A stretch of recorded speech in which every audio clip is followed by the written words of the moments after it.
नमस्कार दोस्तों, मैं हूं दिनेश केवरा। आप सबका स्वागत है न्यूज टाइम एसएस न्यूज के अंक में। कहते हैं जो सूरज उगता है वो सूरज डूबता भी है। जब सूरज उगता है तो हम सनराइज पॉइंट्स पे जाते हैं, देखते हैं कि सूरज कैसे निकलता है। लेकिन ज्यादा पॉपुलर वो होता है जिसे सनसेट पॉइंट कहा जाता है। और अक्सर हिल स्टेशन पे या कई समुद्र तटों पे लोग जब सनसेट को देखने जाते हैं तो एक फर्क हो जाता है।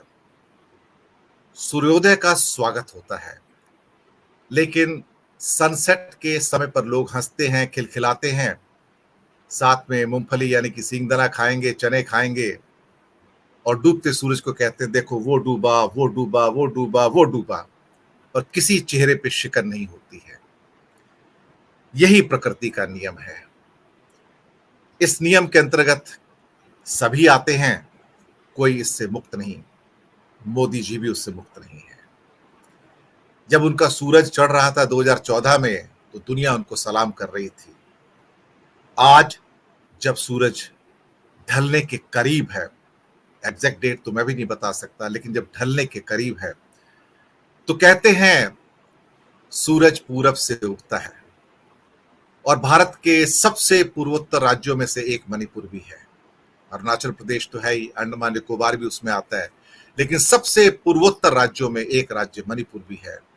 और उस मणिपुर में जिस ढंग से भारतीय जनता पार्टी के दफ्तरों को जलाया जा रहा है, जिस ढंग की अग्नि वहां प्रवाहित हो रही है, जिस ढंग के बीजेपी चीफ के लेटर मणिपुर से नड्डा साहब को आ रहे हैं, वो चौंकाने वाले हैं कि हमें बचाइए, ये अग्नि हमें नहीं छोड़ेगी।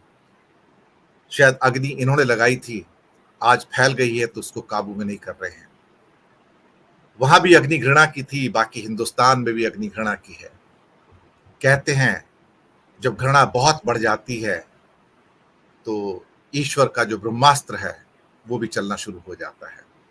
जैसे कि मैंने कहा, मुक्त तो कोई नहीं है, लेकिन हाँ, मुझे वो मेरा नाम जोकर को गीत भी याद आता है। खाली खाली कुर्सियां है, खाली खाली डेरा है, बिना चिड़िया का बसेरा है, ए भाई जरा देख के चलो। राष्ट्रीय पुरस्कार प्राप्त ये गीत मन्ना के द्वारा गाया हुआ, शंकर जैक्शन का। क्या कहूं से मैं। शायद यही प्रकृति का नियम है और उस प्रकृति के नियम से सब बंधे हैं। मैं भी बंधा हूं, लोग भी बंधे हैं, मोदी जी बंधे हैं। जो संकेत निकल के आ रहे हैं वो यही है कि मोदी और शाह के सामने खाली कुर्सियां हैं। कहते हैं विदाई की घड़ियां ऐसी होती हैं, जब विदाई होता है तो शादी के टेंट खाली हो जाते हैं, उस समय कोई वहां नहीं होता। इसी विषय पर बात करेंगे कि जो 5 राज्य चुनाव के लिए जा रहे हैं, वहां पर मिजोरम में तो ऑलरेडी सरेंडर है, तेलंगाना में भी बीजेपी का सरेंडर हो चुका है, छत्तीसगढ़ में भी सरेंडर हो चुका है, मध्य प्रदेश में almost near to the surrender है, राजस्थान में शायद थोड़ा बहुत नेक एंड नेक आगे पीछे चल रहा है। बहुत कुछ डिपेंड करेगा कि वसुंधरा का अपना सोच इस मामले में क्या है। क्या सुनने में सुबह आया था कि वो शायद चुनाव ही ना लड़े, जो हालात उनके किए हुए हैं। बाकी जैसे जैसे वक्त गुजरेगा पता लगेगा। इसी विषय पर बात करने के लिए कि भाजपा का भी सूरज डूब रहा है, आज हमारे साथ जो विद्वान मौजूद हैं उनका परिचय करवा देता हूँ। प्रोफेसर अखिल स्वामी जी, स्ट्रेटेजिक मैनेजमेंट के बड़े प्रोफेसर, स्वागत है आपका। राजनीतिक विश्लेषक, क्या कहते हैं कि देवों की जो एक भूमि है उत्तराखंड, वहां से मीनू जैन जी, आपका स्वागत है। और हाँ, हमारे गिरधर जी की देवभूमि गुजरात, द्वारकाधीश की जिगर दोषी साहब, आपका भी स्वागत है। सबसे पहले जिगर भाई आपके पास ही आ जाता हूँ। कहते हैं शुरुआत तो भगवान के नाम से होती है, और आप द्वारकाधीश के क्या कहते हैं कि भूमि से आते हैं, स्वामी नारायण की भूमि से भी आते हैं। क्या कहेंगे आप? कोई ना कोई चीज तो अस्त होगी, लेकिन जो हालात उभर कर आ रहे हैं, उसकी बेचैनी, उसके पसीने, उसकी तिलमिलाहट, उसकी बौखलाहट अब जो चेहरे पे है। कहते हैं ना सर, ये बॉडी होती है हमारी, बहुत कुछ कहती है, बॉडी लैंग्वेज जिसे कहा जाता है। तो चढ़ते सूरज की बॉडी लैंग्वेज और उतरते सूरज की बॉडी लैंग्वेज बहुत फर्क हो जाता है। जिगर दोषी साहब, आपकी टिप्पणी। बिल्कुल आपने सही कहा सर। मेरे ख्याल से आपने जो प्रस्तावना में शब्दों का इस्तेमाल किया, उपयोग किया, वो बहुत ही सटीक और सही है। एक बात में मैं हमेशा मानता हूँ, एज एन इंडिविजुअल व्यक्ति के हिसाब से भी मानता हूँ, और जब भी कोई पुरानी कोई किताब जैसे अध्यात्म की किताब होती है, उसमें भी मैंने पढ़ा है कई बार कि जिसका नाम है उसका नाश है।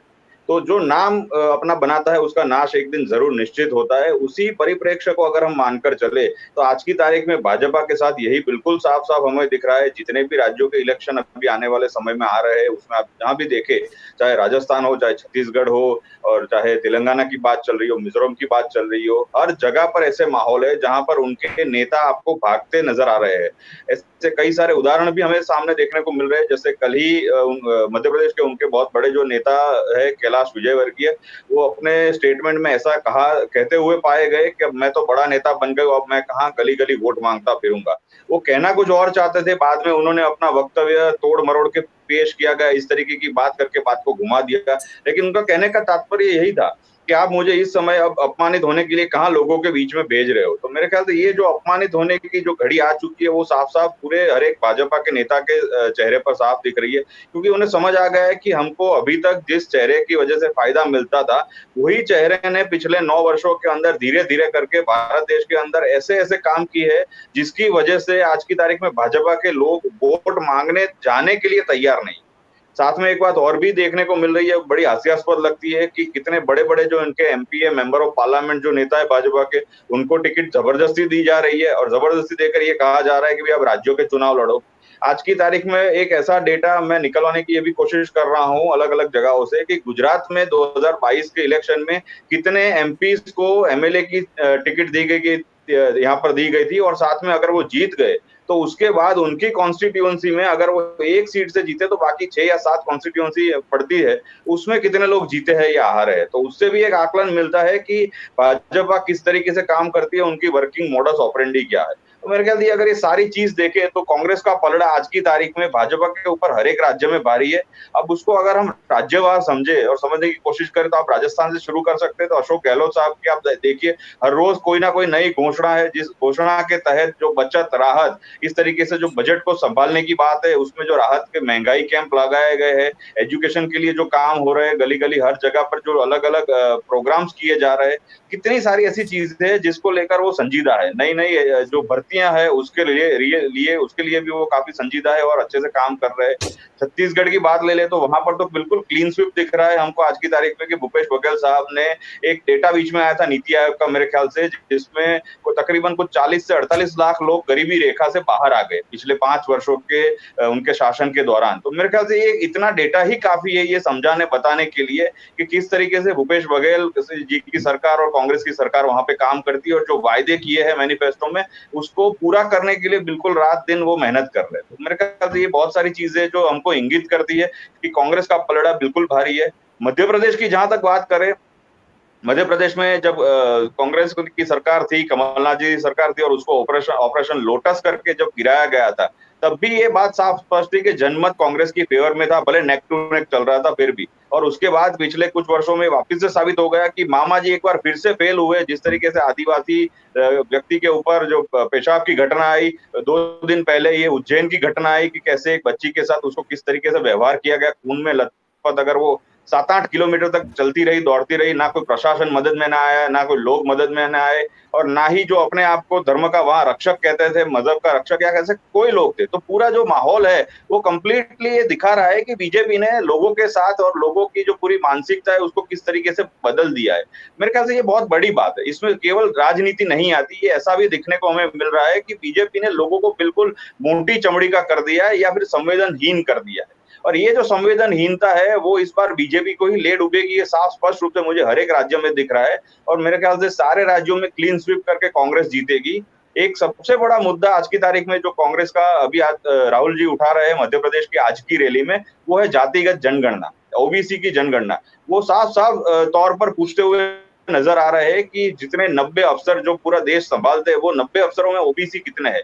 तो जातिगत जनगणना का जो मुद्दा है, वो भी मेरे ख्याल से आने वाले समय में बहुत ज्यादा एक सटीक साबित होगा। लोगों के मन में ये बात बैठ रही है कि हम क्यों इस तरीके से लड़ाई में, अगड़े पिछड़े की लड़ाई में, हर तरह की लड़ाई में हमारा फायदा नहीं होता। मुझे लगता है ये सारे मुद्दे अगर हम मिलाकर चले, तो आने वाले समय में कांग्रेस हर एक राज्य में क्लीन स्वीप करके भाजपा को अच्छे से हराएगी और 2/3 मेजोरिटी के साथ जीतेगी, जैसे कांग्रेस ने हम अभी पिछले समय में कर्नाटक में किया था। तो मुझे लगता है कि ये सारी चीजों को अगर हम कुल मिलाकर देखें तो सबसे ज्यादा नुकसान बीजेपी को और मोदी जी को और अमित शाह जी को होने वाला है, जो चाणक्य नीति के लिए वो जाने जाते थे, जिस तरीके की हमेशा बातें उठती थी। तो मेरे ख्याल से वो कोई चाणक्य नीति नहीं थी, वो सिर्फ एक जुगाड़ू नीति थी कि धन बल बाहुबल का उपयोग करके जो सरकार है उसको गिरा दो और ईडी और सीबीआई का उपयोग करके जो नेता बन के बैठे हैं उनको डरा दो। बस यही दो नीति पे चलने वाली उनकी जो नीति थी वो भी आज खराब और खत्म होती हुई दिख रही है। और मोदी जी का जो करिश्मा है वो तो ऑर्गेनाइजर जो उन्हीं का आरएसएस का मुखपत्र है वो बोल चुका है कि उनके चेहरे पर इस बार हम चुनाव नहीं जीत पाएंगे। तो मुझे लगता है ये जो आपने बताया अपनी उद्घोषणा में शुरुआत में वो बिल्कुल सही है कि जो सूरज एक बार उगता है वो जरूर ढलता है, पर मेरे ख्याल से ये उनको ये देखना चाहिए था कि वो ढलते समय भी एक अपनी एक जो अच्छी छवि है वो लेके ढलते तो अच्छा होता, पर ये छवि उन्होंने खुद खराब की है और ये जनता ही अब उन्हें सबक सिखाएगी कि किस तरीके से उन्हें गद्दी छोड़कर निकलना पड़ेगा। तो मैं मानकर चलता हूँ कि उनका ये बिल्कुल नाम खत्म होगा और इस तरीके से कांग्रेस का उदय इस बार 2024 में 23 में जरूर होगा। जी सर। जी, मैं स्वामी जी आपके पास आता हूँ इस बीच।